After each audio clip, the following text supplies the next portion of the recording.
কোরআনে কারিমে যে সমস্ত নারীর উল্লেখ আছে আমরা একটু জানার চেষ্টা করি সংক্ষেপে। প্রথমেই সবার আগে যার নাম আসে মারিয়াম, যার আলোচনা কোরআনের পৃষ্ঠায় পৃষ্ঠায় পাড়ায় পাড়ায় সূরায় সূরায় রয়েছে, বিভিন্ন জায়গায় জায়গায় আল্লাহ তাআলা করেছেন। সেই মারিয়াম তিনি হলেন গোটা পৃথিবীর কিয়ামত পর্যন্ত আগত আমাদের সকল মা বোনদের জন্য সবচেয়ে উজ্জ্বল উদাহরণ, সবচেয়ে উজ্জ্বল দৃষ্টান্তগুলোর একটি।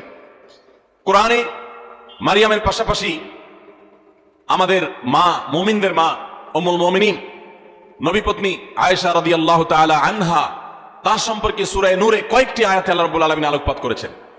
আমরা অনেকে জেনে থাকবো আয়েশা রাদিয়াল্লাহু তাআলা আনহার চরিত্রে কালিমা লেপনের অপচেষ্টা এবং ঘৃণ্য কর্ম করেছিল মুনাফিকরা। আল্লাহ রাব্বুল আলামিন তার পুততা, পবিত্রতা, তার সতীত্ব এবং তার ব্যাপারে যে মিথ্যা অপবাদ দেওয়া হয়েছে সেই মিথ্যা অপবাদ এবং ষড়যন্ত্র সম্পর্কে কোরআনে কারিমে অনেকগুলো আয়াত নাজিল করেছেন। একজন নারী তার চরিত্রে কালিমা লেপন করার অপচেষ্টা যখন করেছে কিছু সমাজের ঘৃণ্য পুরুষেরা, মুনাফিকেরা, আল্লাহ রাব্বুল আলামিন তার চরিত্রের পুততা পবিত্রতা প্রকাশ করবার জন্য, ঘোষণা দেবার জন্য কোরআনে কারিমে অনেকগুলো আয়াত নাজিল করেছেন। একজন নারী হিসেবে, একজন মুসলিম মেয়ে হিসেবে এই ঘটনা নিশ্চয়ই আমাদের জন্য আনন্দদায়ক, এই ঘটনা নিশ্চয়ই আমাদের জন্য প্রেরণাদায়ক। কোরআনে কারিমে আল্লাহ রাব্বুল আলামিন ইব্রাহিম আলাইহিস সালামের স্ত্রী হাজেরা এবং সারা আলাইহিমা সালাতু ওয়াস সালাম তাদের সম্পর্কে আল্লাহ রাব্বুল আলামিন আলোকপাত করেছেন। নাম সরাসরি উল্লেখ করেননি, কিন্তু আলোকপাত হয়েছে। কোরআনে কারিমে জাকারিয়া আলাইহিস সালামের স্ত্রীর আলোকপাত হয়েছে, মুসা আলাইহিস সালামের মায়ের আলোচনা হয়েছে, কোরআনে মুসা আলাইহিস সালামের বোনের আলোচনা হয়েছে, কোরআনে মুসা আলাইহিস সালামের স্ত্রীর আলোচনা হয়েছে যিনি ছিলেন শুআয়ব আলাইহিস সালামের মেয়ে, কোরআনে ফেরাউনের স্ত্রী আসিয়ার আলোচনা হয়েছে, কোরআনে বিলকিসের আলোচনা হয়েছে, কোরআনে ঈসা আলাইহিস সালামের নানী ইমরাতে ইমরান মারিয়ামের মায়ের আলোচনা হয়েছে, কোরআনে আইয়ুব আলাইহিস সালামের স্ত্রীর আলোচনা ইঙ্গিত হয়েছে, এবং কোরআনে উম্মাহাতুল মুমিনিন সমস্ত নবী পত্নীগণ, আমাদের মাগণ, প্রিয় নবী সাল্লাল্লাহু আলাইহি সাল্লামের স্ত্রীগণ, সম্মানিতা স্ত্রীগণ, তাদের আলোচনা হয়েছে। এবং আল্লাহ রাব্বুল আলামিন ঘোষণা দিয়েছেন যে ওয়াজওয়াজুহু উম্মাহাতুকুম, নবী সাল্লাল্লাহু আলাইহি সাল্লামের পত্নীগণ, ঈমানদার তোমাদের মা, তাদের আলোচনা হয়েছে। কোরআনে খাদিজা রাদিয়াল্লাহু তাআলা আনহা সম্পর্কে আল্লাহ রাব্বুল আলামিন ইঙ্গিত করেছেন একাধিক আয়াতে। কোরআনে হাফসা রাদিয়াল্লাহু তাআলা আনহা সম্পর্কে ইঙ্গিত রয়েছে সূরা তাহরিমে। কোরআনে কারিমে যায়েনাব বিনতে জাহাশ রাদিয়াল্লাহু তাআলা আনহা সম্পর্কে আলোচনা রয়েছে। কোরআনে আরো বহু নারীর সম্পর্কে আলোচনা হয়েছে। আমরা কোরআনে এত নারীর আলোচনা রয়েছে, এত নারীর ইতিহাস রয়েছে, গুরুত্বপূর্ণ দিক উঠে এসেছে, সেটা আমরা অনেক মুসলিমরাও জানি না। ভাইরা আমার, এর পাশাপাশি আল্লাহ রাব্বুল আলামিন কোরআনে কারিমে এমন কিছু নারীর উদাহরণ তুলে ধরেছেন যারা তাদের অবাধ্যতার কারণে, তাদের নাফরমানের কারণে, তাদের মন্দ স্বভাবের কারণে, তাদের কুফরির কারণে, তারা আল্লাহর অবাধ্য হওয়ার কারণে, তাদের খারাপ পথে চলে যাওয়ার কারণে তাদের করুণ পরিণতি আল্লাহর শাস্তির মুখোমুখি হতে হয়েছে, পৃথিবীর ইতিহাসে আস্থা করে নিক্ষিপ্ত হয়েছে। তাদের ইতিহাস আল্লাহ তাআলা তুলে ধরেছেন শুধুমাত্র আমার মা বোনদের জন্য, ঈমানদার মহিলাদের জন্য, তারা যেন সেখান থেকে শিক্ষা গ্রহণ করতে পারেন। ভাইরা আমার, কোরআনে কারিমের সূরা তাহরিম গুরুত্বপূর্ণ একটি সূরা রয়েছে। এই সূরা তাহরিমের শেষ তিনটি আয়াত 10, 11 এবং 12, এই তিনটি আয়াতে আল্লাহ রাব্বুল আলামিন চারজন নারীর দৃষ্টান্ত দিয়েছেন। চারজন নারীর দৃষ্টান্ত দিয়েছেন। এই চার নারীর মধ্যে দুজন ছিলেন আল্লাহর প্রিয় বান্দী, দুজন ছিলেন আল্লাহ তাআলার অনুগত, দুজন ছিলেন আল্লাহর একান্ত বান্দী, আল্লাহর প্রিয় মানুষ, আর দুজন নারী ছিলেন এমন যারা আল্লাহর অবাধ্যতায় লিপ্ত হয়েছেন, যারা আল্লাহর নাফরমানি করেছেন, যারা আল্লাহর প্রতি ঈমান আনে নাই, যারা কুফরি করেছে। আল্লাহ রাব্বুল আলামিন ভালো এবং মন্দ পাশাপাশি রেখে আমাদের সামনে উদাহরণ রেখে আমাদের মায়ের জাতিকে সেখান থেকে শিক্ষা গ্রহণ করার, তাদের করণীয় নির্ধারণ করার নির্ধারিত ঘোষণা এবং শিক্ষা দেওয়ার জন্য আল্লাহ তাআলা এগুলো উল্লেখ করেছেন। সূরা তাহরিমের এই 10 এবং 11, 12 শেষের তিনটা আয়াতের শুরুতেই আমরা দেখতে পাই আল্লাহ রাব্বুল আলামিন বলেছেন, দরাবাল্লাহু মাসালাল লিল্লাযিনা কাফারু ইমরাআতা নূহ ওয়া ইমরাআতা লূত, যারা কুফরি করেছে, পৃথিবীতে আল্লাহর প্রতি অবাধ্য হয়েছে, ইতিহাসের আস্থা করে নিক্ষিপ্ত হয়েছে, তাদের নাম নেয়ার মানুষও আজ পৃথিবীতে নাই। তাদের নাম উল্লেখ করা হলে সেটা ঘৃণা ভরে উল্লেখ করা হয়। করুণ পরিণতির মুখোমুখি তারা হয়েছে। আল্লাহর আযাব তাদের উভয়কে দুনিয়াতে ধ্বংস করেছে, সরাসরি আসমানে আযাব তাদেরকে স্পর্শ করেছে, এবং সেই আযাবের সাক্ষী এখনো রয়েছে পৃথিবীতে। রেড সি তার সাক্ষী। পৃথিবীতে আল্লাহ রাব্বুল আলামিন এখনো পর্যন্ত সেই আযাবের আলামত রেখে দিয়েছেন, এবং কোরআনে আল্লাহ ঘোষণা করেছেন আল্লাহর আযাবে ধ্বংস হওয়া জাতিদের জনপদগুলো ভ্রমণ করে তোমরা দেখো এবং শিক্ষা গ্রহণ করো। আমার মায়েরা, আমার বোনেরা, আল্লাহ রাব্বুল আলামিন সেরকম দুজন নারীর কথা বলেছেন। একজন হলেন নূহ আলাইহিস সালামের স্ত্রী, আরেকজন ছিলেন লূত আলাইহিস সালামের স্ত্রী। আল্লাহ তাআলা বলছেন কানাতা তাহতা আবদাইন, তারা দুজন নারী। অবাক করা বিষয় হলো তারা আল্লাহর নাফরমান ছিল, বেঈমান ছিল, কুফরিতে লিপ্ত ছিল, আল্লাহর প্রতি ঈমান আনে নাই, অথচ তারা দুজন নবীর স্ত্রী ছিলেন। নবীর ঘরে থেকেও তারা ঈমানদার হতে পারে নাই। এখান থেকে বোঝা যায় যে আমাদের সমাজে বহু আলেমের মেয়ে, বহু নেককার মানুষের মেয়ে, তাদের পরিবারের মেয়ে হয়ে অনেকে গর্ব করেন যে আমরা অমুক বংশের। এমনকি ছেলেদের কথা, এই কথা ছেলেদের বেলাও এই কথা প্রযোজ্য যে কোনো বংশ পরিচয় দিয়ে আল্লাহর কাছে কেউ কোনো মর্যাদা পাবে না কিয়ামতের দিন।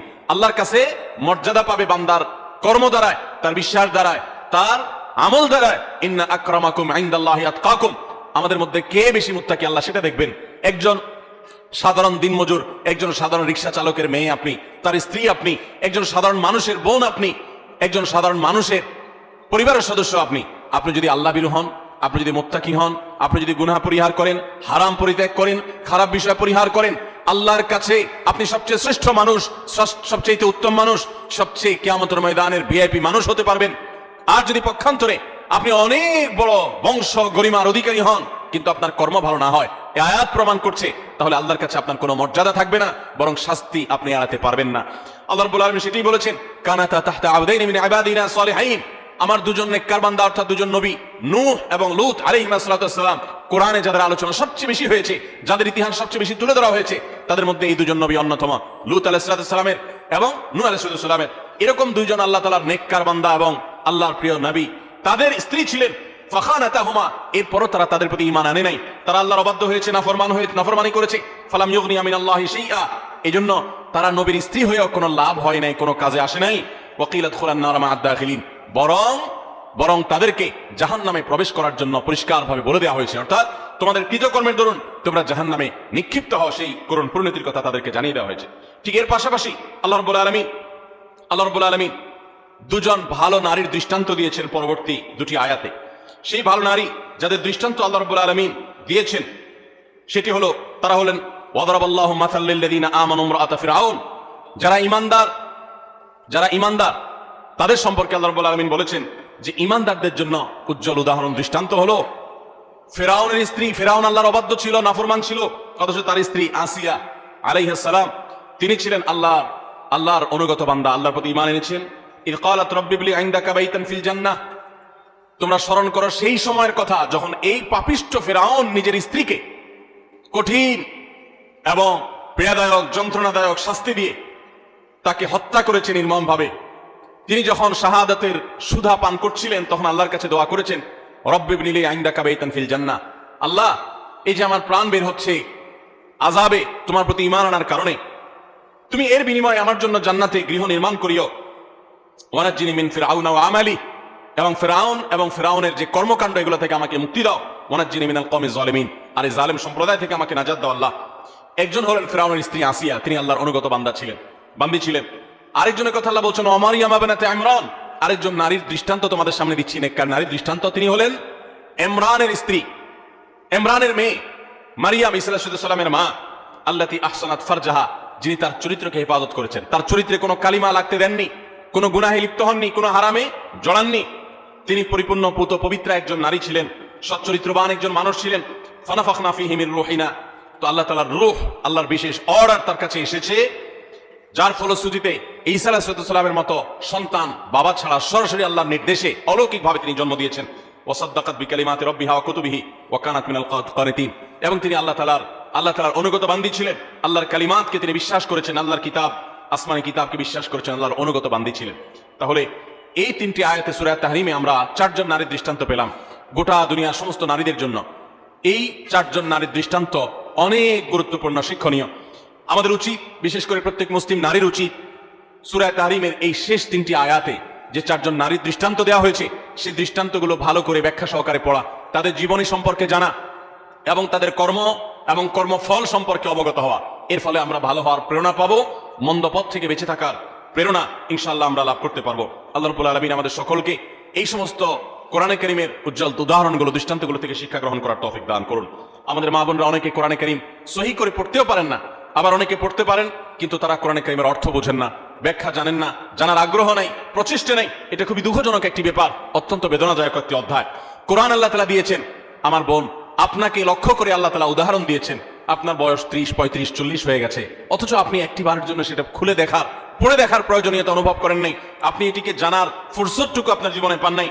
কিয়ামতের ময়দানে কি নিয়ে আল্লাহর সামনে দাঁড়াবেন, কোন মুখে আল্লাহর কাছে জান্নাত আশা করবেন? এজন্য আমি আবারও আপনাদেরকে উদাত্ত আহ্বান করতে চাই, আমার মা বোনেরা, আপনারা সূরা তাহরিমের শেষ তিনটি আয়াত আরো নারীদের সংশ্লিষ্ট যে সমস্ত বিষয় আসলে রয়েছে কোরআনে, এগুলো আপনারা জানার চেষ্টা করবেন। নবী সাল্লাল্লাহু আলাইহি ওয়াসাল্লামের হাদিসে যা বলা হয়েছে সেগুলো জানার চেষ্টা করবেন। আল্লাহ তাআলা আমাদের সকলকে ঈমানদার, আল্লাহর অনুগত যে সমস্ত বান্দিরা ছিলেন, আমাদের মা বোনদেরকে তাদের অনুসরণ অনুকরণ করার তৌফিক দান করুন। এবং যারা আল্লাহর নাফরমানিতে লিপ্ত হয়েছে, অবাধ্যতা লিপ্ত হয়েছে, তাদের জীবনে তাদের কর্ম এবং কর্মফল থেকে শিক্ষা গ্রহণ করে আল্লাহর নাফরমানি থেকে, হারাম কাজ থেকে, অন্যায় অশ্লীলতা থেকে আল্লাহ তাআলা আমাদেরকে বেঁচে থাকার তৌফিক দান করুন। ভাইরা আমার, কোরআনে কারীমের নারীদের যে আলোচনা রয়েছে শুধু কোরআনেই নেই, নবী সাল্লাল্লাহু আলাইহি ওয়াসাল্লামের হাদিসেও আমরা দেখতে পাই যে নারীদের জন্য কত আলোচনা রয়েছে। আমরা কোরআন এবং হাদিসে নারীদের এমন 11টি বিশেষ বৈশিষ্ট্যের কথা উল্লেখ করতে চাই আজ, যে বৈশিষ্ট্যের কথা একজন মুসলিম নারী হিসাবে গর্বিত হওয়ার জন্য যথেষ্ট। আপনি নারী হিসাবে জন্ম লাভ করার জন্য আনন্দিত হতে হলে এই 11টি বৈশিষ্ট্য, এটার দিকে দেখাটাই যথেষ্ট। নারী জন্মের আনন্দ আপনি অনুভব করবেন শুধুমাত্র এই 11টি পয়েন্ট আপনি জানতে পারলে। আমরা অনেক মা বোনরা আছি, তারা জানি না। আমি আবারও বলছি, নারী অধিকারের নামে, নারী মুক্তির নামে, নারী স্বাধীনতার নামে, নানা মুখরোচক স্লোগানের নামে অনেক মুসলিম বোনদেরকে, মুসলিম মেয়েদেরকে আজ ভুল পথে পরিচালিত করা হচ্ছে। যারা পরিচালিত করছে তাদের সে সমস্ত কথায় পা দিয়ে যারা ইতোমধ্যে আল্লাহর অবাধ্যতায় লিপ্ত হয়েছেন, নাফরমানিতে লিপ্ত হয়েছেন, গুনাহের জগতে পা দিয়েছেন, তারা একটা পর্যায়ে তাদের জীবন ধ্বংস হয়ে যাওয়া, তাদের জীবনে হারিয়ে যাওয়া সম্পদ সম্পর্কে তাদের অনুভূতি, উপলব্ধি জাগ্রত হয়েছে এবং তারা ফিরে এসেছেন। বিশেষ করে পশ্চিমা দুনিয়াতে আমরা তাকালে দেখতে পাই যে পশ্চিমা দুনিয়াতে অহরহ মুসলিম মেয়েরা, অমুসলিম মেয়েরা তারা দলে দলে ইসলামে আসছে এবং সে সমস্ত দেশগুলোতে সবচেয়ে বেশি ইসলাম গ্রহণ করছে নারীরা, পুরুষদের তুলনায় বেশি ইসলাম গ্রহণ করছে তারা। তার কারণ মা বোনরা বুঝতে পারছেন, তারা দেখতে পাচ্ছেন সেখানে যে কিভাবে তাদেরকে ভুল পথে পরিচালিত করা হয়েছে। ইসলামের সুমহান আদর্শ তাদেরকে কত বেশি সম্মানিত করেছে। আসুন আমরা জেনে নেই নারী জন্মের আনন্দ হতে পারে এরকম 11টি পয়েন্ট কি আছে কোরআন হাদিসে, যে বৈশিষ্ট্যগুলো একজন মুসলিম নারী হিসেবে আপনাকে গর্বিত করবে, আপনাকে আনন্দিত করবে, আপনাকে অনুপ্রাণিত করবে, আপনাকে উৎসাহিত করবে, আপনাকে আল্লাহর অনুগত বান্দী হতে সাহায্য করবে। নাম্বার 1, আমরা অনেকেই জানি হয়তো, আবার অনেকের অজানাও থাকতে পারে যে ইসলাম সর্বপ্রথম গ্রহণ করেছেন একজন নারী। আমাদের প্রিয় নবী সাল্লাল্লাহু আলাইহি ওয়াসাল্লামের প্রতি আল্লাহ তাআলা যখন ওহী প্রেরণ করলেন, তার সেই ওহীর প্রতি বিশ্বাস করেছেন সর্বপ্রথম একজন নারী। তার নাম কি? খাদিজা রাদিয়াল্লাহু তাআলা আনহা। কোন পুরুষ প্রিয় নবী সাল্লাল্লাহু আলাইহি ওয়াসাল্লামের প্রতি ঈমান আনেন নাই আগে, সবার আগে নারীরা ঈমান এনেছেন। খাদিজা রাদিয়াল্লাহু আনহা ইসলামের প্রথম মুসলিম সদস্য নারী, কোন পুরুষ না। দ্বিতীয়ত, ইসলামের প্রথম শহীদ হলেন একজন নারী, সুমাইয়া রাদিয়াল্লাহু তাআলা আনহা। ইসলামের জন্য যিনি নিজের জীবনকে উৎসর্গ করেছেন, ইসলামের জন্য জীবন উৎসর্গ করার মতো এরকম গৌরব, এরকম মর্যাদার অধিকারী হয়েছেন একজন নারী, সুমাইয়া রাদিয়াল্লাহু তাআলা আনহা। ভাইরা আমার, আমাদের মুসলিম মেয়েদের আনন্দিত হওয়ার জন্য, তাদের আল্লাহর কাছে কৃতজ্ঞতা প্রকাশ করবার জন্য এই একটি পয়েন্ট যথেষ্ট, যে ইসলামের জন্য পৃথিবীতে যুগ যুগ ধরে পুরুষরাই সবচেয়ে বেশি তাদের আত্মত্যাগ করেছেন, শাহাদাত বরণ করেছেন, জীবন দিয়েছেন, কিন্তু এর সূচনা করেছেন একজন নারী, এর শুরুটা করেছেন একজন নারী। তিনি ছিলেন সুমাইয়া রাদিয়াল্লাহু তাআলা আনহা, এমন একজন সাহাবী, নির্মম ভাবে তাকে শাহাদাতের পেয়ালা পান করতে হয়েছে। আল্লাহর দ্বীনের জন্য তিনি জীবন দিয়েছেন। আমার মা বোনরা, একজন নারী, তিনি শাহাদাতের এই পথ সর্বপ্রথম দেখিয়েছেন, প্রথম পেয়ালা তিনি পান করেছেন শাহাদাতের। এটি কি আমাদের মা বোনদের গর্বের জন্য যথেষ্ট নয়? তৃতীয়ত, প্রিয় নবী সাল্লাল্লাহু আলাইহি সাল্লাম তার জীবনের একেবারে শেষের দিকে এসে অত্যন্ত হৃদয়গ্রাহী যে ওসিয়ত ছিল, তার উপদেশ ছিল, সেই উপদেশের মধ্যে একটি ছিল ফাস্তাউসু বিন-নিসাই খায়রা। ভাইরা আমার, মা বাবা, মুরব্বীরা, প্রিয়জনেরা, তারা যখন মৃত্যুর মুখোমুখি হন, তারা যখন জীবনের শেষ প্রান্তে এসে উপনীত হন, তখন তারা তাদের একান্ত কাছের লোকদেরকে ডেকে ওসিয়ত করেন, উপদেশ দেন, তাদেরকে ডেকে এনে নসিহত করেন। জীবনের শেষ মুহূর্তে যাওয়ার সময় ছেলে মেয়েদের দিকে তাকিয়ে তাদের মাথায় হাত বুলিয়ে অত্যন্ত স্নেহ, পরম মমতার সাথে যে উপদেশ দেওয়া হয়, সেটার গুরুত্ব অপরিসীম। প্রিয় নবী সাল্লাল্লাহু আলাইহি ওয়াসাল্লাম ঠিক তার জীবনের একেবারে শেষে এসে তিনি কিন্তু ঐতিহাসিক ভাষণে তিনি মেয়েদের প্রতি সদ্ব্যবহার করার জন্য, তাদের ব্যাপারে নবী সাল্লাল্লাহু আলাইহি ওয়াসাল্লাম থেকে কল্যাণের উপদেশ গ্রহণ করবার জন্য তিনি নির্দেশ দিয়ে গেছেন, ফাস্তাউসু বিন-নিসাই খায়রা। হে দুনিয়ার মানুষ, তোমরা মেয়েদের ব্যাপারে কল্যাণের আচরণ, ভালো আচরণ করার ব্যাপারে আমার কাছ থেকে উপদেশ গ্রহণ করো, আমি তোমাদের ওসিয়ত করে গেলাম। প্রিয় নবী সাল্লাল্লাহু আলাইহি ওয়াসাল্লাম এরকম হৃদয়গ্রাহী ভাষায় মা বোনদের ব্যাপারে সাবধান সতর্ক করে গেছেন। তার জীবনের শেষ সতর্ক বাণীগুলোর মধ্যে থেকে একটি, যে নারীদের ব্যাপারে তোমরা আমার কাছ থেকে উপদেশ গ্রহণ করো, কল্যাণ, তাদের সাথে তোমরা কল্যাণ আচরণ করবে, তাদের কল্যাণকামী হবে, সুন্দর আচরণ করবে, তাদের কোনো কষ্ট দিবে না। অর্থাৎ এই মর্মে আমি তোমাদেরকে ওসিয়ত করে যাচ্ছি, আমার ওসিয়তকে তোমরা মেনে চলবে। মায়েদের আনন্দের একটা বিষয় এটি, তাদের গর্ব করার মতো একটি বিষয় এটি যে প্রিয় নবী সাল্লাল্লাহু আলাইহি সাল্লাম জীবনের শেষ ওসিয়তগুলোর মধ্যে থেকে একটি ছিল আমাদের ব্যাপারে যেন সবাই সজাগ থাকে, সুন্দর দৃষ্টি রাখে। নাম্বার 4, আমরা জানি যে কোরআনে কারিমে আল্লাহ রাব্বুল আলামিন নারীদের সূরা নামে সূরা রেখেছেন, পুরুষদের সূরা এরকম নামে, অর্থাৎ পুরুষদের সংশ্লিষ্ট সূরা বলতে আলাদা কোনো সূরা রাখেন নাই। শুধু তাই নয়, কোরআনে কারিমের সবচেয়ে বড় দীর্ঘ আয়াতনের গুরুত্বপূর্ণ সূরা হলো সূরাতুন নিসা। এই সূরাতুন নিসা আল্লাহ তাআলা নারীদের নামে নামকরণ করেছেন। সেখানে নারীদের সমস্ত অধিকারগুলো, তাদের বিধিবিধানগুলো, তাদের মর্যাদা, তাদের করণীয়, তাদের জন্য মোটিভেশন আল্লাহ তাআলা সেখানে রেখেছেন। শুধু সূরা নিসাই নয়, কোরআনে কারিমে আল্লাহ রাব্বুল আলামিন সূরা নিসার পাশে সূরা তাহরিম, সূরা তালাক, সূরা মুজাদালা, অনেকগুলো সূরা নারীদের জন্য, নারীদের বিধিবিধান সংশ্লিষ্ট বিষয়গুলোর জন্য তারা নাজিল করেছেন। এগুলো এক একটা 2 পৃষ্ঠা 4 পৃষ্ঠার সূরা, আর সূরা নিসা তো বহু পৃষ্ঠা সম্বলিত সূরা। কোরআনে কারিমে 25 জন নবী রাসূলের আলোচনা যেরকম রয়েছে, ঠিক একইভাবে 20-25 জন মহিয়সী নারীর আলোচনা কোরআনে রয়েছে। কোরআনে আল্লাহ রাব্বুল আলামিন এতগুলো নারীর আলোচনা বিভিন্ন প্রসঙ্গে যে ইঙ্গিত করেছেন, আলোচনা করেছেন, এখান থেকে মাতৃজাতির প্রতি যে মর্যাদা রয়েছে সেটি ইসলামে যে মর্যাদা রয়েছে সেটি প্রকাশিত হয়। নারী হিসাবে আনন্দিত হওয়ার জন্য এই পয়েন্টটা কি যথেষ্ট নয় যে কোরআন তাদেরকে এত গুরুত্ব দিয়েছে, এত মর্যাদা দিয়েছে? সম্মানিত উপস্থিতি, 5 নম্বর, নবী সাল্লাল্লাহু আলাইহি সাল্লামের ঐতিহাসিক বক্তব্য, ঐতিহাসিক হাদিস রয়েছে, আপনারা অনেকে জানেন। তিনি বলেছেন, খায়রুকুম লি আহলি ওয়া আনা খায়রুকুম লি আহলি। পুরুষদের জন্য তিনি নারীদের কাছ থেকে ভালো হওয়ার সার্টিফিকেট নেওয়াকে ভালো হওয়ার পূর্ব শর্ত হিসেবে উল্লেখ করেছেন। এটা নারী জাতির জন্য আনন্দের বিষয় যে পৃথিবীর কোন পুরুষ তিনি আল্লাহর খাতায় ভালো, এটা তার নাম লেখাতে হলে, আল্লাহর কাছে ভালো প্রমাণ হতে হলে তার স্ত্রীর কাছে তিনি ভালো, এই সার্টিফিকেট নিতে হবে। সার্টিফিকেট নেওয়া বলতে কাগজে সার্টিফিকেট না। যে ব্যক্তি তার আচার আচরণ দ্বারায়, তার কর্মকাণ্ড দ্বারায়, তার উত্তম ব্যবহার দ্বারায়, তার সুন্দর আখলাক দ্বারায় তার স্ত্রীকে এতটা সন্তুষ্ট করতে পেরেছে যে স্ত্রী মন থেকে তার স্বামীকে ভালো মানুষ হিসেবে জানে, এই সার্টিফিকেট, এই সাক্ষ্য স্ত্রীর কাছ থেকে এই মূল্যায়ন পাওয়ার আগ পর্যন্ত মানুষ আল্লাহর কাছে শ্রেষ্ঠ হয় না। নবী সাল্লাল্লাহু আলাইহি সাল্লাম এই ঐতিহাসিক বাণীর মাধ্যমে নারী জাতিকে কোন মর্যাদা আসীন করেছে চিন্তা করুন। আমাদের দেশের চারিত্রিক সনদপত্র বিভিন্ন জনপ্রতিনিধিগণ ইস্যু করে থাকেন, মেম্বার, চেয়ারম্যান, কমিশনাররা দিয়ে থাকেন। এর ফলে তাদের একটা মর্যাদা বোঝা যায় যে তারা সাধারণ নাগরিকের, সাধারণ মানুষের, সর্বস্তরের মানুষের চারিত্রিক সনদপত্র ইস্যু করে থাকেন। ইসলাম সমস্ত পুরুষদের চারিত্রিক সনদপত্র ইস্যু করার অধিকার নারীদের হাতে দিয়েছেন, স্ত্রীদের হাতে দিয়েছেন। স্ত্রী যদি বলে যে আমার স্বামী, তার আচার আচরণ, ব্যবহার, তার কর্মকাণ্ড সবকিছু মিলিয়ে তিনি একজন ভালো মানুষ, এটি আমি বলতে পারি, এটা যদি মন থেকে কোনো নারী তার স্বামী সম্পর্কে সাক্ষ্য দেন, তাহলে আল্লাহর কাছে তিনি অত্যন্ত মর্যাদাবান মানুষের প্রমাণিত হন। সময়ত উপস্থিতি, এখান থেকে মায়ের জাতি, নারী জাতির প্রতি ইসলাম যে মর্যাদা দিয়েছে সেটা দিনের আলোর মতো পরিষ্কার হয়ে যায়। নবী করিম সাল্লাল্লাহু আলাইহি ওয়াসাল্লাম আরো বলেছেন, ওয়া আনা খায়রুকুম লি আহলি, তোমরা প্রত্যেকটা পুরুষ তোমাদের স্ত্রীদের কাছে ভালো আচরণ করে যতটা ভালো হতে পেরেছো, নবী সাল্লাল্লাহু আলাইহি ওয়াসাল্লাম তার নিজের কথা বলেছেন, 9 জন স্ত্রী থাকা পরেও তিনি তাদের সম্পর্কে তার নিজের বক্তব্য হলো যে আমি আমার সমস্ত স্ত্রীদের কাছে, তোমরা যতটা ভালো হতে পেরেছো স্ত্রীদের কাছে, আমি হলাম তোমাদের চাইতেও আমার স্ত্রীদের কাছে বেশি ভালো। অর্থাৎ আমার স্ত্রীরা আমাকে ভালো বনে এত বেশি জানে, যেটা তোমাদেরকে তোমাদের স্ত্রীরা জানা। কত বেশি উত্তম আচরণ করলে নবী সাল্লাল্লাহু আলাইহি ওয়াসাল্লাম এই আসনে আসীন হতে পেরেছেন। ভাইরা আমার, কতটা আস্থা থাকলে এইভাবে বলা যায়। তো এখান থেকে নারী জাতির মর্যাদা পরিষ্কার বোঝা যায় যে পুরুষদের শ্রেষ্ঠত্ব এবং তাদের মর্যাদা, তাদের মূল্যায়ন, এটা আল্লাহ তাআলা নারীদের উপরে ন্যস্ত করেছেন। নাম্বার 6, আমাদের প্রিয় নবী সাল্লাল্লাহু আলাইহি ওয়াসাল্লাম নারীদেরকে অনেক বেশি পছন্দ করতেন, ভালোবাসতেন, শ্রদ্ধা করতেন।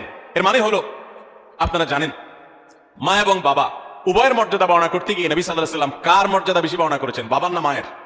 মায়ের। তাহলে এখানে নারীকে নবী সাল্লাল্লাহু আলাইহি ওয়াসাল্লাম অগ্রাধিকার দিয়েছেন। এবং নবী সাল্লাল্লাহু আলাইহি ওয়াসাল্লামের কাছে যখন সাহাবী জিজ্ঞাসা করেছেন, ইয়া রাসূলুল্লাহ আবারু মান, আমি কার সাথে বেশি সদাচরণ করব? নবী সাল্লাল্লাহু আলাইহি ওয়াসাল্লাম বলেছেন, উম্মাক, তোমার মায়ের সাথে।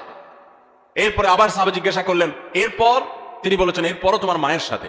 এরপর জিজ্ঞাসা করলেন আবারও সাহাবী, বুঝলাম, এরপর কার সাথে করবো? নবী সাল্লাল্লাহু আলাইহি ওয়াসাল্লাম বলেন, এবারও বলেন তোমার মায়ের সাথে। তারপর যখন সাহাবী জিজ্ঞাসা করলেন চতুর্থবার, তখন বললেন তোমার বাবার সাথে। তার মানে 3টা পুরস্কার যদি থাকে, gold medal, bronze medal, silver medal, এই সব মেডেল পুরস্কারগুলো একেবারে প্রথম, দ্বিতীয়, তৃতীয় সব পুরস্কারগুলো নবী সাল্লাল্লাহু আলাইহি ওয়াসাল্লাম দিয়েছেন মাকে, আর 4 নম্বর সান্ত্বনা পুরস্কার দিয়েছেন বাবাকে। তাহলে এখানে মায়ের মর্যাদা বেশি দেওয়া হয়েছে না বাবার মর্যাদা বেশি দেওয়া হয়েছে? দিনের আলোর মতো পুরস্কার। একজন মুসলিম নারীর জন্য কি এটা আনন্দের বিষয় নয়? নবী সাল্লাল্লাহু আলাইহি ওয়াসাল্লাম মেয়েদেরকে কতটা অগ্রাধিকার দিতেন দেখেন। তিনি বলেছেন, আমি মেয়েদেরকে বেশি ভালোবাসি। এর মানে মা এবং বাবার মধ্যে যখন কম্পেয়ার করা হয়, তুলনা করা হয়, তখন মাকে তিনি বেশি পছন্দ করতেন বাবার তুলনায়। এবং ভাই এবং বোনের মধ্যে যখন কম্পেয়ার করা হয়, তখন বোনের প্রতি বেশি এবং ছেলে এবং মেয়ের মধ্যে যখন কম্পেয়ার করা হয় তখন নবী আলাইহিস সালাম মেয়ের প্রতি টান বেশি ছিল। এই ছিল নবী সাল্লাল্লাহু আলাইহি সাল্লামের মেয়ে জাতির প্রতি, নারী জাতির প্রতি, মাতৃজাতির প্রতি তার মহানুভবতা, তার ভালোবাসা, তার আন্তরিকতা, তার স্নেহ মমতা। তাদেরকে এতটা শ্রদ্ধা তিনি করতেন, এতটা সম্মান তিনি করতেন। আমরা অনেক পুরুষ আছি, আমাদের মা বোনদেরকে তুচ্ছতাচ্ছিল্য করে কথা বলি, তাদেরকে অপমান করে কথা বলি। আমাদের আল্লাহকে ভয় করা উচিত। তারা ভুল করলে সেটা উত্তম উপায়ে সংশোধন করা উচিত, ব্যবহার খারাপ করা উচিত নয়। যাই হোক, তাহলে 6 নম্বরে আমরা জানলাম যে মাতৃজাতির আনন্দের বিষয় হলো, নারী জাতির আনন্দের বিষয় হলো, মুসলিম নারীর আনন্দের বিষয় হলো, তার মর্যাদার বিষয় হলো যে নবী সাল্লাল্লাহু আলাইহি সাল্লাম তাদেরকে ভালোবাসতেন। পুরুষদের তুলনায় সবসময় নারীদেরকে তিনি অগ্রাধিকার দিতেন, বেশি পছন্দ করতেন, ভালোবাসতেন। নাম্বার 7, জান্নাত নারীদের জন্য আল্লাহ তাআলা সবচেয়ে সহজ করেছেন। পুরুষদের তুলনায় নারীদের জন্য জান্নাত অনেক সহজ করা হয়েছে। একজন পুরুষ তাকে জান্নাতে যেতে হলে তাকে হালাল উপার্জন করতে হয়। আর ইসলাম উপার্জনের কোনো দায় দায়িত্ব মেয়েদের উপরে চাপান নাই। যতদিন বিয়ে না হবে তিনি বাবার দায়িত্বে থাকবেন। যখন বিয়ে হয়ে যাবে স্বামীর দায়িত্বে চলে যাবেন, স্বামী মারা যাবে ছেলেদের দায়িত্বে চলে যাবেন, ভাইদের দায়িত্বে চলে যাবেন। কিন্তু নারী, তাকে তার নিজের ভরণ পোষণের জন্য ইসলাম বলে নাই স্ট্রাগল করতে, বরং তার জন্য পুরুষরা স্ট্রাগল করতে বাধ্য। আর পুরুষরা যখন স্ট্রাগল করতে যায়, উপার্জন করতে যায়, কামাই রোজগার করতে যায়, তখন তার হালাল হারাম বাজ বিচার করতে হয়। কাজটা কিন্তু সহজ না। হারাম থেকে বেঁচে থেকে আবার পয়সা করে কামাই করে এনে পরিবারের ভরণ পোষণের ব্যবস্থা করা, এটা খুব সহজ কাজ না। এই জন্য পুরুষকে জান্নাতে যেতে হলে শুধু 5 ওয়াক্ত নামাজ পড়লে, রমজান রোজা রাখলে এবং মৌলিক কিছু কাজ করলেই যথেষ্ট হয় না। তাকে হালাল উপার্জন করতে হয়, হারাম থেকে বাঁচতে হয়। নারীর জন্য এই সমস্ত হ্যাসেল নাই, তাদের জন্য অনেক সহজ। নবী করিম সাল্লাল্লাহু আলাইহি সাল্লাম বলেছেন, ইদা সাল্লাতিল মারআতু খামসাহা ওয়া সামাত শাহরাহা ওয়া আতাআত যাওজাহা ওয়া হাফিজাত ফারজাহা। কোন নারী যখন 4টি কাজ করে, 5 ওয়াক্ত নামাজ যখন পড়ে, রমজানের রোজা যখন ঠিকমতো রাখে এবং স্বামীর আনুগত্য, স্বামী যদি অন্যায় কোনো কথা না বলে তাহলে তাকে মেনে চলে, মান্য করে, শ্রদ্ধা করে, অভিভাবক হিসাবে তার সিদ্ধান্তকে মেনে চলে এবং নিজের ইজ্জত আবরুর হেফাজত করে, কোনোভাবে চরিত্রহীন নারীদের কাতারে শামিল হয় না, গুনাহ করে না।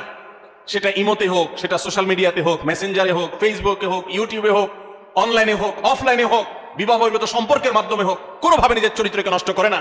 এই নারী আল্লাহ রাব্বুল আলামিন তাকে জান্নাতের যে কোনো দুয়ার দিয়ে প্রবেশ করার সুযোগ দান করবে। ভাইরা আমার, এই যে মর্যাদা দেওয়া হলো, জান্নাতে প্রবেশ করা তাদের জন্য সহজ করে দেওয়া হয়েছে। 4টি আমল তাদেরকে জান্নাতে যেতে সাহায্য করবে। আর পুরুষ তাকে অনেক স্ট্রাগল করে তারপরে তাকে জান্নাতে যেতে হয়। এটা নারী জাতির জন্য আনন্দের বিষয়। নাম্বার 8, মেয়েরা যদি হজ করে তাহলে তাদের সেই হজ জিহাদের সমতুল্য। পুরুষ হজ করলে হজের সওয়াব পাবে, বাস এটুকু। একজন নারী যখন হজ করেন তখন তিনি পুরুষদের মতো হজের সওয়াব তো পাবেনই, পাশাপাশি ইসলাম তাকে জিহাদে শামিল হয়ে পুরুষ যেরকম মর্যাদা পায়, হজ করার মাধ্যমে নারীকে সেই মর্যাদা দেয়। হাজ্জুহুন্না জিহাদ। নবী সাল্লাল্লাহু আলাইহি সাল্লাম তাদের নারীদের হজকে জিহাদের সাথে তুলনা করেছেন। এটা তাদের মর্যাদার ব্যাপার, এটা তাদের জন্য স্পেশাল। ঠিক একইভাবে নম্বর 9, নারীরা যদি কোনো সন্তানদেরকে সুন্দরভাবে জন্মদানের পর লালন পালন করে, বিশেষ করে জন্মদান করতে গিয়ে যদি কোনো নারী মৃত্যুবরণ করেন তাহলে তাকে শাহাদাতের মর্যাদা দেওয়ার কথা বলা হয়েছে। এবং তারা যদি নিজেদের সন্তানকে সুন্দরভাবে লালন পালন করেন তার জন্য জান্নাতের গ্যারান্টির কথা বলা হয়েছে। সন্তান লালন পালন করা আলাদা ইবাদত, আলাদা মর্যাদার বিষয়, সন্তান জন্ম দেওয়া আলাদা ইবাদতের বিষয় তাদের জন্য। নাম্বার 10, যদি দুনিয়ার কোনো মানুষ, কোনো পুরুষ যদি কোনো নারী জন্ম দেয় এবং কোনো মেয়ে জন্ম দেওয়ার পর সে মেয়েকে যদি উত্তমভাবে লালন পালন করে, তাকে সুপাত্রস্থ করে, তার ভরণ পোষণের ব্যবস্থা করে, তার প্রতি সদাচরণ করে, মেয়ে হিসেবে তাকে তুচ্ছতাচ্ছিল্য না করে, ছোট না করে, তার হক নষ্ট না করে, এরকম যদি নারীদের সাথে সুন্দর আচরণ করে, তো আল্লাহ রাব্বুল আলামিন ওই পুরুষদের জন্য জান্নাতের গ্যারান্টি দিয়েছেন। জান্নাতের গ্যারান্টি দিয়েছেন, নিরাপত্তা নিয়েছেন, তিনি নিরাপত্তা দিয়েছেন, জান্নাতের ওয়াদা করেছেন। নবী সাল্লাল্লাহু আলাইহি সাল্লাম কথা দিয়েছেন যে পুরুষরা 2টি মেয়ে সন্তান জন্ম দিবে এবং তাদের সাথে উত্তম আচরণ করবে, ব্যবহার করবে, তাদের হক আদায় করবে। নবী করিম সাল্লাল্লাহু আলাইহি সাল্লাম তাদের জান্নাতের জিম্মাদারি নিয়েছেন, জান্নাতের দায়িত্ব নিয়েছেন। এবং অন্য আরেকটি হাদিসে আছে নবী সাল্লাল্লাহু আলাইহি সাল্লাম জান্নাতে তার সাথে থাকার সৌভাগ্য হবে বলেছেন যদি কেউ তার 2টি বোন অথবা 2টি মেয়েকে সুন্দরভাবে, উত্তমভাবে তাদের সাথে আচার আচরণ করে, ব্যবহার করে, তাদের হক আদায় করে, কোনো ক্ষেত্রে ত্রুটি না করে, যত্ন করে, তাহলে সে ব্যক্তি শুধু জান্নাতে যাবে তা নয়, নবী সাল্লাল্লাহু আলাইহি সাল্লামের সাথে জান্নাতে থাকতে পারবে। ভাইরা আমার, কোরআন এবং হাদিসের কোথাও আমি আজও পর্যন্ত পাই নাই 1 ডজন ছেলে জন্ম দিলে, 10টা 12টা ছেলে জন্ম দিলে, তাদের সাথে সুন্দর আচরণ করলে, কোরআন হাদিসে কোথাও তার জন্য ফজিলত মর্যাদা হিসাবে স্পেশাল ভাবে জান্নাতে যাওয়ার ঘোষণা, নবী সাল্লাল্লাহু আলাইহি ওয়াসাল্লামের সাথে জান্নাতে থাকার সৌভাগ্যের কথা কোথাও ঘোষণা করা হয়েছে এমন কোন হাদিসের কথা আমি জানি না, এমন কোন আয়াত কোরআনে নাই।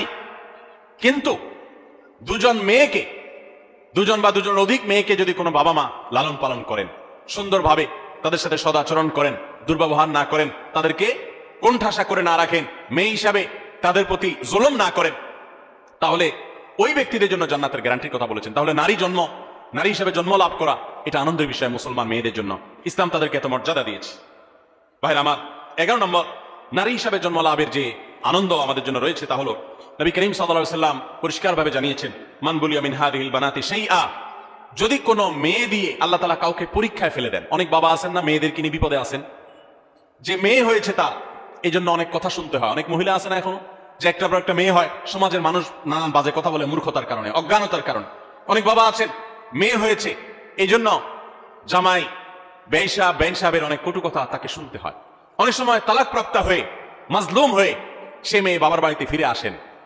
তো কোনো মানুষ, সে বাবা হোক, সে স্বামী হোক, সে ভাই হোক, কোনো মানুষ যদি কোনো মেয়েকে নিয়ে বিপদে পড়ে বা তার কারণে তার মুখটা একটু ছোট হয় বা পরীক্ষায় পড়ে কোনোভাবে, এবং সে যদি এরপরে ওই মেয়ের প্রতি অসদাচরণ না করে, ফাহসানা ইলাইহিন্না, বরং ওই মেয়ের সাথে ভালো আচরণ করে।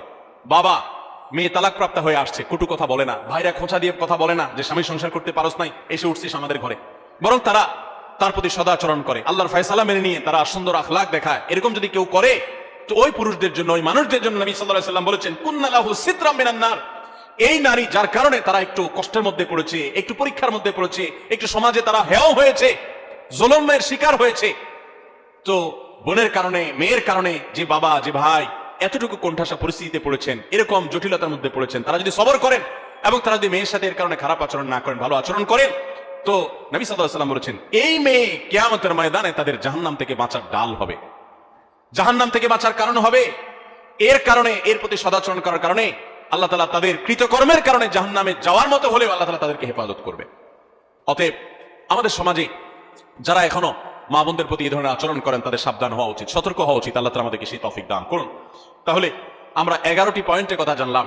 এই পয়েন্টগুলো থেকে আমরা স্পষ্ট বুঝতে পারলাম যে ইসলাম একজন নারীকে কোন মর্যাদায় আসীন করেছে। ভাইরা আমার, ইসলাম যখন নারীকে এতগুলো মর্যাদা দিয়েছে, ওই সময় নারীর অবস্থা কি ছিল জানেন? আজকে পৃথিবীতে নারীকে নিয়ে অনেক মুখরোচক কথা বলার মানুষ আছে। এই মানুষগুলোর যখন জন্ম পৃথিবীতে হয় নাই, ইসলাম তখন নারীকে আকাশে তুলেছে। মেয়ে সন্তান হলে কোরআনে সেই ইতিহাস আল্লাহ তাআলা উল্লেখ করেছেন, ওয়াইদাল মাউউদাতু সুইলাত বিআইয়ি যামবিন কুতিলাত। কোন বাবা সন্তান হিসাবে যখন মেয়ে হতো, তখন সে জীবন্ত সে মেয়েকে মাটির নিচে পুঁতে ফেলত। এরকম নিকৃষ্ট আচরণ করা হতো মেয়েদের সাথে। এবং আল্লাহ তাআলা আরো বলেছেন, ওয়াইদা বুশিরা আহাদুহুম বিল উনসা যাল্লা ওয়াজহুহু মুসওয়াদ্দান ওয়া হুয়া কাযীম। জাহিলি যুগে, ইসলাম আসার আগে পৃথিবীতে, আরবে যখন কাউকে তার কন্যা সন্তান হয়েছে সংবাদ দেওয়া হতো, কারো সন্তান হয়েছে যদি বলা হতো মেয়ে হয়েছে, তখন তার মুখটা কালো হয়ে যেত। ইয়াতাওয়ারা মিনাল কওম মিন সুই মা বুশিরা বিহি। তখন সে মুখ লুকাতো, মানুষের সামনে যেত না, লজ্জা বোধ করতো যে তার মেয়ে হয়েছে। দেখুন, সেই রকম একটি বর্বর সমাজের মধ্যে যখন নারী হিসেবে জন্মগ্রহণ করাটাকে অপরাধ মনে করা হতো, স্ত্রীর সাথে যখন পশু পাখির মতো, প্রাণীর মতো, চতুষ্পদ জন্তুর মতো আচরণ করা হতো, মাসিক হলে একটা ঘরে বন্দী করে রাখা হতো, ওখানে পুরুষ যেত না, গবাদি পশুর মতো আচরণ করা হতো। এই রকম সমাজে ইসলাম নারীকে এমন মর্যাদা দিয়েছে যে সেই মর্যাদায় পৃথিবীর ইতিহাসে কখনো নারীকে কেউ তুলতে পারে নাই। কিয়ামত পর্যন্ত যতই নারী মুক্তির স্লোগান দেওয়া হোক, যতই ক্যাম্পেইন করা হোক, ইসলাম যে জায়গায় নারীকে নিয়ে বসিয়েছে ওই জায়গায় কখনো বসাতে কেউ পারবে না। এতগুলো মর্যাদার কথা ইসলাম নারীদের জন্য দিয়েছে। আমাদের অনেক মা বোন, এমনকি অনেক পুরুষরা, আমরা অনেক মুখরোচক স্লোগান শুনে প্রতারিত হয়ে যাই, আমরা ধোকায় পড়ে যাই, আমরা এই সমস্ত প্রতারণার ফাঁদে পড়ে আমাদের ঈমান আমল নষ্ট করি, কোরআন হাদিসের প্রতি আমাদের আস্থা নষ্ট হয়ে যায় অনেকে। দেখুন, ইসলাম একজন নারীকে যে মর্যাদাগুলো দিয়েছে, এই 11টি মর্যাদার কথা আমরা আবারও এক নজরে বলে দিচ্ছি। নাম্বার 1, প্রথম ইসলাম গ্রহণ করার গৌরব আল্লাহ তাআলা একজন নারীকে দিয়েছেন, কোন পুরুষকে দেন নাই।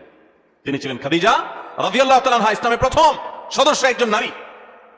আবু বকর রাদিয়াল্লাহু তাআলা তার পর ইসলাম গ্রহণ করেছেন। সবার আগে ইসলাম গ্রহণ করেছেন কে? খাদিজা রাদিয়াল্লাহু তাআলা আনহা। নারী জাতির জন্য কত গৌরবের বিষয়, এটা আল্লাহ তাআলা এই মর্যাদা দিয়েছেন তাদেরকে। দ্বিতীয়ত, ইসলামের জন্য সবচেয়ে বড় আত্মত্যাগের বিষয় হলো শাহাদাত, নিজের জীবন আল্লাহর রাস্তায় বিলিয়ে দেওয়া। ইসলামের জন্য সর্বপ্রথম জীবন বিলিয়ে দেওয়ার এই মর্যাদা, এই গৌরব আল্লাহ তাআলা দিয়েছেন একজন নারীকে, তিনি ছিলেন সুমাইয়া রাদিয়াল্লাহু তাআলা আনহা। তৃতীয়ত, প্রিয় নবী সাল্লাল্লাহু আলাইহি সাল্লামের বিদায় হজে তার জীবনের শেষের দিকে যে ঐতিহাসিক বক্তব্য দিয়েছেন, সেই ঐতিহাসিক ভাষণে যাদের প্রতি বিশেষ যত্নশীল হওয়ার জন্য পুরুষদেরকে অন্য সবাইকে নির্দেশ করেছেন তারা হলেন নারীরা। ফাস্তাউসু বিন-নিসাই খায়রা, তোমরা মেয়েদের প্রতি সদাচরণ করার ব্যাপারে আমার কাছ থেকে ওসিয়ত গ্রহণ করো, আমি ওসিয়ত করতেছি তোমাদেরকে। নবী সাল্লাল্লাহু আলাইহি ওয়াসাল্লাম নারীদের প্রতি সদাচরণ করার ওসিয়ত করে গেছেন, এটা নারী জাতির জন্য গৌরবের বিষয়। নাম্বার 4, কোরআনে কারীম নারী জাতিকে এত গুরুত্ব দিয়েছে যে কোরআনের সবচেয়ে বড় সূরাগুলোর একটি হলো সূরাতুন নিসা, নারীদের সূরা। সূরায়ে নাজিল করেছেন আল্লাহ তাআলা নারীদের সূরা বলে। পুরুষদের সূরা বলতে সূরাতুর রিজাল বলতে কোনো সূরা নাই, নারীদের সূরা বলতে সূরা আছে। শুধু তাই নয়, কোরআনে কারীমে এই সূরায় যেরকম নারীদের অধিকার, তাদের জন্য উপদেশ, তাদের প্রতি অন্যদের কর্তব্য, তাদের সংশ্লিষ্ট বিধিবিধান আলোকপাত করেছেন, ঠিক একইভাবে কোরআনে কারীমে আরো অনেকগুলো গুরুত্বপূর্ণ সূরা, কয়েক পৃষ্ঠাব্যাপী যে সমস্ত সূরা রয়েছে, সূরা তাহরিম, সূরা তালাক, সূরা মুজাদালা, নারীদের জন্য উল্লেখ করেছেন। কোরআনে 25 জন নবী রাসূলের যেরকম আল্লাহ তাআলা আলোচনা করেছেন, 20-25 জন মহিয়সী নারীর আলোচনা করেছেন। মারিয়ামের আলোচনা, আয়েশার আলোচনা, সারা হাজার আলোচনা, যাকার স্ত্রীর আলোচনা, মুসা ইসলামের মায়ের আলোচনা, মুসা ইসলামের স্ত্রী, শোয়েব ইসলামের মেয়ের আলোচনা, মুসা ইসলামের বোনের আলোচনা, উম্মাহাতুল মুমিনিনের আলোচনা, নবীদের আলোচনা, বিলকিসের আলোচনা, ফেরাউনের স্ত্রী আসিয়ার আলোচনা, ইমরানের স্ত্রী তার আলোচনা, ঈসা ইসলামের নানী ঈসা ইসলামের মা মারিয়ামের আলোচনা, এবং আইয়ুব আলাইহিস সালামের স্ত্রীর আলোচনা, এবং খাদিজা রাদিয়াল্লাহু তাআলার আলোচনা, আয়েশা রাদিয়াল্লাহু তাআলার আলোচনা, হাফসার আলোচনা, যারা বিনতে জাহাশ রাদিয়াল্লাহু তাআলা আনহুন্না তাদের আলোচনা, এরকম আর অনেক নেককার মহিষী নারীর আলোচনা কোরআন উল্লেখ করেছেন। এ থেকে কোরআন যে নারীদের মর্যাদা সেটি বোঝা যায়। নাম্বার 5, নবী সাল্লাল্লাহু আলাইহি ওয়াসাল্লাম বলেছেন তোমাদের মধ্যে সবচেয়ে উত্তম সে যে ব্যক্তি তার স্ত্রীর কাছে ভালো হতে পেরেছে, যার স্ত্রী তার ব্যাপারে সাক্ষ্য দেয় যে আমার স্বামী একজন আসলে আপাদমস্তক ভালো মানুষ, ভেতর থেকে সাক্ষ্য যে নিতে পারে, এই মূল্যায়ন যে নিতে পারে, সেই হলো প্রকৃত অর্থে ভালো মানুষ। নারীদের কাছে পুরুষদের মর্যাদার মূল্যায়নের চাবিকাঠি এবং সুইচ নবী সাল্লাল্লাহু আলাইহি ওয়াসাল্লাম তাদের হাতে দিয়ে দিয়েছেন। কত বড় মর্যাদার বিষয়টি তাদের জন্য। নাম্বার 6, নবী সাল্লাল্লাহু আলাইহি ওয়াসাল্লাম সবসময় নারীদেরকে বেশি অগ্রাধিকার দেন, পুরুষের তুলনায় বেশি পছন্দ করতেন, ভালোবাসা দিতেন, স্নেহ মমতা দিতেন। এই জন্য মেয়েদের প্রতি তার ভালোবাসা ছিল অনেক বেশি। শুধু তিনি নন, ইমাম মালিক রাহমাতুল্লাহ বলেছেন আল আম্বিয়া ওয়া আবুল বানাত, নবীগণ হলেন মেয়েদের বাবা। বেশিরভাগ নবীদেরকে আল্লাহ তাআলা মেয়ে সন্তান বেশি দিয়েছেন, এটা তাদের জন্য গৌরবের। এবং এখান থেকে আমাদের শিক্ষার বিষয় রয়েছে। এবং নবী সাল্লাল্লাহু আলাইহি ওয়াসাল্লাম মা এবং বাবার মধ্যে বাবাকে অগ্রাধিকার দিতেন, সেরকম মেয়ের মধ্যে মেয়েদেরকে বেশি ভালোবাসতেন। এটা তার সুন্নাহ ছিল, এটা তার অভ্যাস ছিল, তিনি বেশি পছন্দ করতেন তাদেরকে। এটা নারীর জন্য আনন্দের বিষয়। নাম্বার 7, জান্নাত মেয়েদের জন্য যাওয়া অনেক সহজ, অনেক সহজ। মেয়েরা যদি 5 ওয়াক্ত নামাজ পড়ে, রমজান রোজা রাখে, স্বামীর আনুগত্য করে চলে, কোনো অধ্যত্ব দেখায় না, এবং নিজের চরিত্রের হেফাজত করে, তাদের জন্য জান্নাতে যাওয়া সহজ হয়। পুরুষদের মধ্যে হালাল হারাম মেনটেন করে, তারপর সেগুলো লক্ষ্য রেখে তারপর উপার্জন করার মতো আর অনেক স্ট্রাগল করে তাদেরকে উপার্জন করতে হয় না। হালাল হারাম উপার্জন করতে গিয়ে পুরুষরা মানুষকে গালি দিয়ে হারাম কামাই করে জাহান্নামে যেতে হয়, মানুষের সাথে মারামারিতে লিপ্ত হতে হয়, অনেক কঠিন পরিস্থিতির মুখোমুখি হতে হয়। এসব হ্যাসেল মেয়েদের জন্য নয়। বরং কোন নারী তিনি যদি সন্তান জন্ম দিতে গিয়ে যদি তিনি মৃত্যুবরণ করেন, তাকে শাহাদাতের মর্যাদা দেওয়া হয়, তাদের জান্নাতে যাওয়ার পথ তুলনামূলকভাবে অনেক সুগম। নাম্বার 8, মেয়েদের হজকে আল্লাহ রাব্বুল আলামিন নবী সাল্লাল্লাহু আলাইহি ওয়াসাল্লাম জিহাদের সাথে তুলনা করেছেন। তারা হজ করলে সেটা জিহাদের সওয়াব পাওয়া যায়। নাম্বার 9, মেয়েদেরকে লালন পালন করলে পুরুষদের জন্য নবী সাল্লাল্লাহু আলাইহি ওয়াসাল্লাম জান্নাতের দায়িত্ব নিয়েছেন। শুধু তাই নয়, যদি 2 জন মেয়ে 2 জন বোনকে কেউ সুন্দরভাবে লালন পালন করে, সদাচরণ করে, তাদের প্রতি বৈষম্য না করে, ছেলেদেরকে দিল মেয়েদেরকে দিল না এরকম না করে, বরং ছেলেদেরকে যা দেয় মেয়েদেরকেও দেয়, তাদের প্রতি কোনো হক নষ্ট করে না, ছোট নজরে দেখে না, বৈষম্যের নজরে দেখে না, তাদের প্রতি ভালো আচরণ করে, সুশিক্ষা দেয়, দ্বীনের শিক্ষা দেয়, আল্লাহর সাথে পরিচয় করায়, সুপাত্রস্থ করে, কোনোভাবে তাচ্ছিল্য করে না, অবজ্ঞা করে না, এরকম যদি কোনো পুরুষ করে, নবী সাল্লাল্লাহু আলাইহি ওয়াসাল্লাম তার জান্নাতের দায়িত্ব তো নিয়েছেন, পাশাপাশি হাদিসে এও বলা আছে যে নবী সাল্লাল্লাহু আলাইহি ওয়াসাল্লামের সাথে জান্নাতে থাকার সৌভাগ্য লাভ হবে ওই ব্যক্তির। নবী সাল্লাল্লাহু আলাইহি ওয়াসাল্লামের সৌভাগ্যের সাথে জান্নাতে থাকার সুযোগ পাওয়া যাবে। নাম্বার 10 আর 11 নম্বর এবং সর্বশেষ পয়েন্ট হলো, যে ব্যক্তি তার পরিবারের কোন মেয়ের কারণে তার মুখটা ছোট হয়, বিপদে পড়ে, তালাকপ্রাপ্ত হয়েছে, জুলুম করা হয়েছে, এবং সমাজে তার মুখটা ছোট হয়েছে, সমাজের মানুষ অজ্ঞানতার কারণে, মূর্খতার কারণে তাকে নানান কটু কথা শোনায়, অথবা মেয়েদের ভরণ পোষণ তার উপর বর্তাইছে কোনো কারণে, তালাক হয়ে গেছে, তখন মা, বাপ, ভাই, যারা পুরুষ সদস্য আছেন বা অন্য নারী সদস্য আছেন, সবাই যদি সেই মেয়ের সেই কষ্টের কারণে, মেয়ের কারণে কষ্টের কারণে বা কোনো প্রকার জটিল পরিস্থিতি পড়ার কারণে যদি সবর করে ধৈর্য ধারণ করে, নবী করিম সাল্লাল্লাহু আলাইহি ওয়াসাল্লাম বলেছেন কুন্না লাহু সিতরাম মিনান নার, তাহলে এই ব্যক্তির জন্য এই মেয়েরা আল্লাহর কাছে কিয়ামতে জাহান্নাম থেকে মুক্তির কারণ হবে। এত মর্যাদা ইসলাম নারীদেরকে দিয়েছে।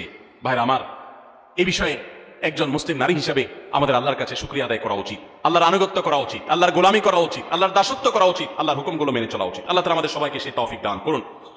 একজন মুসলিম নারী হিসেবে জন্ম লাভ করার আনন্দের 11টি পয়েন্ট, 11টি কারণ এবং আনন্দিত হওয়ার 11টি উপলক্ষের কথা আমি তুলে ধরেছি। আরো বহু পয়েন্ট আছে, কোরআন হাদিস ঘাটলে আপনি দেখবেন ইসলাম কোথায় নিয়ে গেছে নারীকে। আমি আবারও বলছি, এখন নারীদের পক্ষে অনেক লম্বা লম্বা কথা বলার মানুষ পাওয়া যায়। বেশিরভাগ যারা নারীদের অধিকার নিয়ে কথা বলে, এদের বেশিরভাগের উদ্দেশ্যই অসৎ, পদ্ধতি ত্রুটিপূর্ণ। নারীদের অধিকার দিতে গিয়ে তাদেরকে রাস্তার বাহির করে ফেলে, তাদেরকে বিপদগামী করে ফেলে। দেখুন, যারা নারীদেরকে অধিকার দেওয়ার কথা বলে, তাদের বাইরে চাকরি বাকরি তাদের বন্দোবস্ত হওয়ার পক্ষে স্লোগান দেয়, কথা বলে, মনে হয় যে তারা নারীদের উপার্জনের পরে সিরিয়াস। তারা দেখবেন যুবতী নারীদের চাকরি দেওয়ার ব্যাপারে সিরিয়াস। যে সমস্ত নারীরা রিটায়ারমেন্টে চলে গেছেন, বৃদ্ধা হয়ে গেছেন, তাদের দেখার কেউ নাই, এদের জন্য দেখবেন চাকরির পথ এরকম সুগম তারা করতে চায় না, বেছে বেছে তারা ইয়াং মেয়েদের চাকরি দিতে চায়। এখান থেকে তাদের উদ্দেশ্যের অসততা পরিষ্কারভাবে বোঝা যায়। যাই হোক, একজন মুসলিম নারী হিসেবে আমাদের আনন্দের অনেকগুলো বিষয় আছে। আল্লাহ তাআলা আমাদেরকে সবাইকে সেজন্য শুকরিয়া আদায় করার তৌফিক দান করুন।